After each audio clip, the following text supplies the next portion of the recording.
Dear students, a very good morning to all. Welcome you all to BA Part 3rd English Literature class. Today we are going to discuss Dylan Thomas and his poem Fern Hill. Dylan Thomas was born in 1914 in South Wales. His father, D.J. Thomas, was senior English master at the Swansea Grammar School. He wrote 2 poems about his father, from which we can deduce that he loved and respected him. Dylan had a very happy childhood. He was not a particularly brilliant schoolboy, but he did very well in English, took an enthusiastic part in amateur dramatics, and wrote neat and very conversational poems for his school magazine. He worked as a radio actor, a verse reader, and a writer for his own scripts for BBC. His collected poems were published in 1952. In the introduction to his collected poems, 1952, brought out just a year before his death, he described his poetry as written for the love of man and in praise of God. It is a very carefully crafted verse, and the philosophical and intellectual tone is positive and affirmative. There is also a controlled sense of rhetoric in his poetry.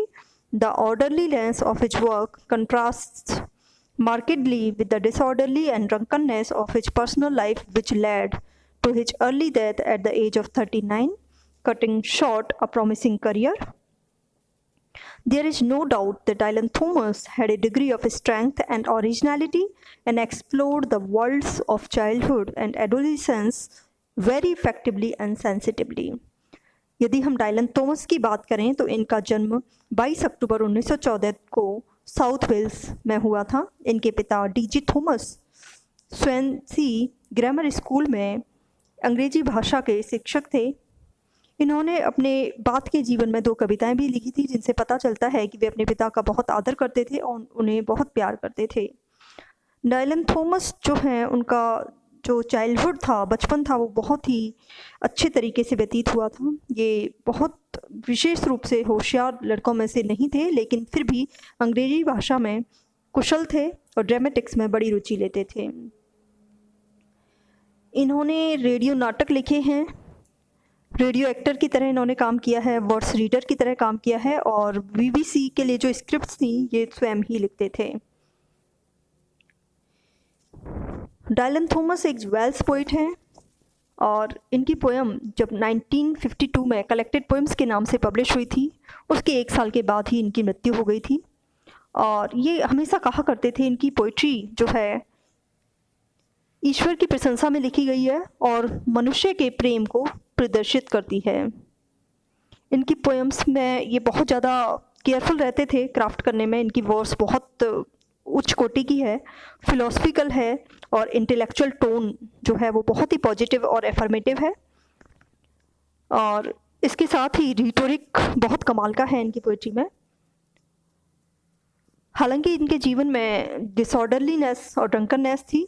बहुत शराब पीते थे ये अपने जीवन में, और इसीलिए इनका जीवन बहुत अस्त व्यस्त रहता था. लेकिन इनकी पोइट्री जो है वो वेल क्राफ्टेड है, और इसी के कारण इनकी मृत्यु, इनकी ड्रंकननेस की हैबिट के कारण इनकी मृत्यु 39 साल की एज में हो गई थी. और इनकी पोइट्री में स्ट्रेंथ तो है ही, इसके साथ ही ओरिजिनलिटी, वो किसी को कॉपी नहीं करते. उनकी खुद की एक स्टाइल है लिखने की, और ज़्यादातर ये बचपन के बारे में, एडोलिसेंस के बारे में बहुत अच्छे से अपने आइडियाज़ को रिफ्लेक्ट करते हैं. So now let us come to the poem Fern Hill. This poem is dedicated to his childhood memories. ये पोएम जो है उनके बाल्यकाल के बारे में लिखी गई है. The poem is about youth and happiness and about the beauty and glory of nature.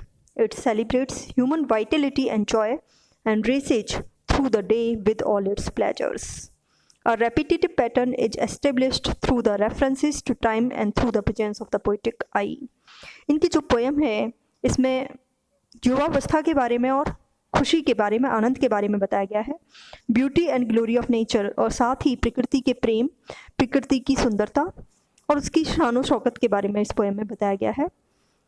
इसके साथ ही ये पोयम मनुष्य की जो जिंदा दिली है और उसके जॉयज जो हैं, उसका आनंद जो है, किस तरह से वो अपने आनंद के पीछे भागते रहते हैं थ्रू आउट द डे, उसके बारे में ये लिखा है इस पोयम में। और यहाँ बहुत ज़्यादा रेपिटेटिव पैटर्न भी राइटर ने यूज किया है। बार बार वो समय का रेफरेंस देते हैं through the presence of the poetic I, और बार बार आई वर्ड जो पोइट के लिए यूज किया गया है वो भी इस पोएम में देखने को मिलता है। So now let us come to the poem itself. Now as I watch young and easy under the apple watch about the lilting house and happy as the grass was green, the night above the dingle starry, time let me hail and climb, golden in the heydays of his age, and honored among wagons I was prince of the apple towns, and once below a time I lordly had the trees and the leaves trail with daisies and barley down the rivers of the windful light. Now as I was young and edgy. Young and edgy means carefree. It means जब हम युवा होते हैं तो हमें किसी तरह की कोई भी चिंता नहीं होती. Now as I was young and edgy under the apple bough. Under the apple bough, branches of the apple trees. सेब के पेड़ की टहनियों के आसपास मैं अपना जीवन व्यतीत करता था, अपना समय व्यतीत करता था. About the lilting house. Lilting house, a house that appears to sing because the child is looking at it happily. यहाँ पे मेटाफोरिकल एपिथेट का राइटर ने यूज किया है. जब हम प्रसन्नचित्त होते हैं तो हमें मकान भी ऐसे लगता है जैसे कि वो संगीत में झूम रहा हो. सो अबाउट द लिल्टिंग हाउस, उसका घर भी उसे झूमता हुआ संगीत में दिखाई देता था. And happy as the grass was green. Happy as the grass was green, as happy as the grass was green. Green is a symbol of youth. This is an inversion of the familiar phrase, happy as the day is long. This phrase suggests the happy and carefree growth of the child and its innocence. हरी घास के समान वो हमेशा खुश और ताजगी से भरा रहता था. हरा रंग यौवन का प्रतीक है. The night above the dingle starry. Dingal और deep valley usually with trees, गहरी घाटी जो कि किससे घिरी हुई है, पेड़ों से घिरी हुई है. The night above the Dingal starry. Starry means जब आप नाइट टाइम में देखते हैं घाटी जो है वो ऐसे लग रहा है जैसे कि वो कैसी हो गई है, स्टारी, मतलब रात्रि के समय में चारों तरफ स्टार्स हैं और वहाँ पर घने पेड़ भी हैं. Time let me hail and climb. Time allowed me to hail the wagon and climb on it. Time here is personified. Time and not the boy Dylan is the true hero of the lyric. समय ने मुझे wagon का स्वागत करने और इस पर चढ़ने की अनुमति दी. यहाँ समय को मूर्त रूप में देखा गया है, मानवीकरण किया गया है समय का. इस गीत का मुख्य पात्र बालक रूप कभी नहीं अपितु समय है. Time let me hail and climb. Golden in the heydays of his age. Golden in the heydays of his age. It was a golden period for the boy Dylan. It was the most glorious period of his life. बालक Dylan के लिए समय स्वर्ण काल के समान था. And honored among wagons, I was prince of the apple towns. The boy Dylan was honored with a lift by the drivers of the farm wagons. Farm wagon के जो चालक थे वो डायलन को उठाकर वैगन में बिठा दिया करते थे जिससे कि उसे सम्मानित महसूस होता था. I was the prince of the towns. The boy Dylan rode about the apple country like a lord and master. A picture to the inward eye, as James Reeves remarks of the child riding happily in the wagon. बालक Dylan सेवों के उस प्रदेश में राजकुमारों के समान घूमता रहता था. He was just like a prince who was roaming around the apple town. And once below a time I lordly had the trees and leaves. Once below a time, a curious twist of the phrase once upon a time. एक समय की बात है. Lordly, with the pride of a lord and master that he imagined himself to be. And once below a time, I lordly had the trees and leaves trailed with daisies and barley. frail, loose or to be pulled along. Daisies, a garden flower. Flower का नाम है daisy. Down the rivers of the windfall.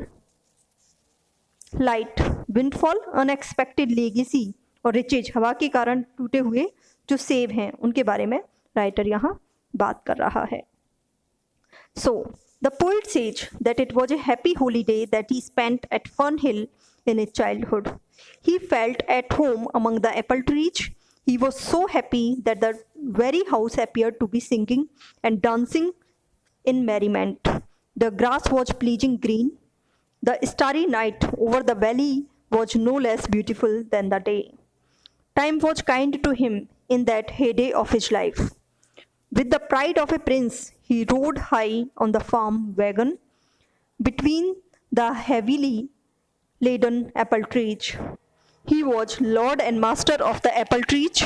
They trailed behind him with daisies and barley as he drove in the wagon. The apples, blown off the trees by the wind, streamed on either side. Here the central image is that of the skirt of a person trailing along the floor. As he drove in the wagon, the trees and leaves trailed behind him with their skirts, namely daisies and barley. The floor along with these skirts were trailing was the stream of apples blown off the trees by the wind. Such a meaning is appropriate in the context of heavily laden apple trees. Windfall means unexpected gains. Here it refers to the apples falling on the ground due to the wind. कवि कहता है कि ये छुट्टियां आनंदों से भरी हुई थी उसके लिए. सेब के पेड़ों के बीच में रहना उसे घर जैसा लगता था. वह इतना खुश था कि उसे घर भी संगीतमय लगता था. घास आनंददायक हरे रंग की थी जो कि यूथ का भी प्रतीक है. घाटी की तारों भरी रात भी दिन जितनी ही सुंदर लगती थी. समय उसके प्रति बड़ा दयावान था. एक राजकुमार की भांति वह ऊंचे बैगन में सवार होकर जाता था. सड़क के दोनों ओर सेब के पेड़ थे. वह उन सभी पेड़ों का मालिक जैसा था. उसके पीछे डेजी फूल और जौ के खेत थे. हवा के कारण सेब जमीन पर गिरे हुए थे. यहाँ मुख्य इमेज एक स्कर्ट की है जो कोई फर्श को छू रही है. जब वह वैगन में बैठकर जा रहा था तो पेड़ और पत्ते डेजी फूल और जौ की बाली के समान एक स्कर्ट की भांति उसके पीछे की ओर थे. फर्श जिसे वह स्कर्ट छू रही थी वहाँ दोनों ओर सेब बिखरे हुए थे जो कि हवा के कारण पेड़ से टूटकर गिर चुके थे. विंडफॉल का अर्थ होता है अप्रत्याशित लाभ. यहाँ पर जमीन पर पड़े हुए सेब विंडफॉल का प्रतीक है क्योंकि वो अचानक ही ऐसे लग रहा था एबंडेंस में उसके आसपास बिखरे हुए थे. So it is all about this stanza.